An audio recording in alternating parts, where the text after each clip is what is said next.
All party delegation को लेकर AIMIM प्रमुख असदुद्दीन ओवैसी ने कहा कि हम दुनिया के सामने भारत सरकार का पक्ष रखेंगे। उन्होंने आतंकवाद के मुद्दे पर राष्ट्रीय एकता की आवश्यकता पर बल दिया और सभी राजनीतिक दलों को शामिल करने की मांग की। ओवैसी ने कश्मीर में हालिया घटनाओं के बाद पाकिस्तान के खिलाफ सख्त कार्रवाई की वकालत की और कश्मीरियों के साथ बेहतर संबंधों की आवश्यकता पर जोर दिया। उन्होंने ये भी कहा कि सभी निर्वाचित सांसदों को राष्ट्रीय सुरक्षा जैसे महत्वपूर्ण मुद्दों पर अपनी आवाज उठाने का अधिकार है। कॉन्स्टिट्यूंसी के बारे में बात करें, बल्कि हम लोग भारत की आवाम को रिप्रेजेंट करते हैं और आज भारत की आवाम बेचैन है, तकलीफ में है और ख़ास तौर से बेचैन और तकलीफ में इसलिए है क्योंकि वक्तन फ़ौक़्तन ये दहशतगर्दी के आतंकवाद के वाक़यात होते हैं और पहलगाम के बाद तो इस देश में बहुत ज़्यादा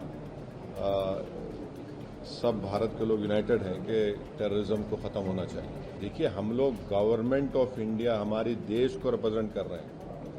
कोई हम लोग एमआईएम पार्टी, एनसीपी पार्टी या वो पार्टी को रिप्रेजेंट नहीं कर रहे। हम लोग मेंबर ऑफ पार्लियामेंट ज़रूर हैं, एक पार्टी के तरफ से इलेक्ट हुए हैं, बट ये जो काम है हम अपने मुल्क की नुमाइंदगी करने, मुल्क में क्या हो रहा उन देशों में जाके बताने के लिए, कैसा हमारे मुल्क में हमारी बेटियां बेवा हो रही हैं, हमारे बच्चे यतीम हो रहे हैं, कैसा पाकिस्तान इस मुल्क को डिस्टेबलाइज करना चाहता है और पूरी दुनिया को ये देखना है कि हमारी फिफ्थ और फोर्थ लार्जेस्ट इकोनॉमी हमारी है।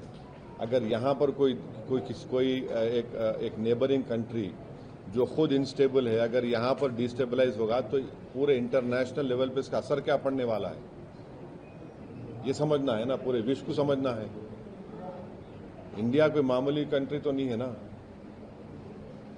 अगर यहाँ पर कोई इस इंटेंशन से आ रहा है कि यहाँ पर कम्युनल राइट्स होंगे, यहाँ पर डिस्टेबलाइज करेंगे, यहाँ पर हम ये इंस्टॉलेशंस को करेंगे, कश्मीर में हमेशा हम लोगों को मारते रहेंगे, और हम ये हरगिज़ नहीं भूलना है कि 21 सिविलियन की मौत भी हुई है।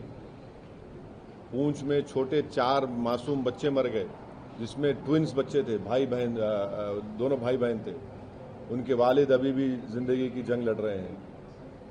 हमारे 5 आर्मी के लोग भी इसमें मारे गए, 21 सिविलियन मारे गए, कई घरों को नुकसान हुआ।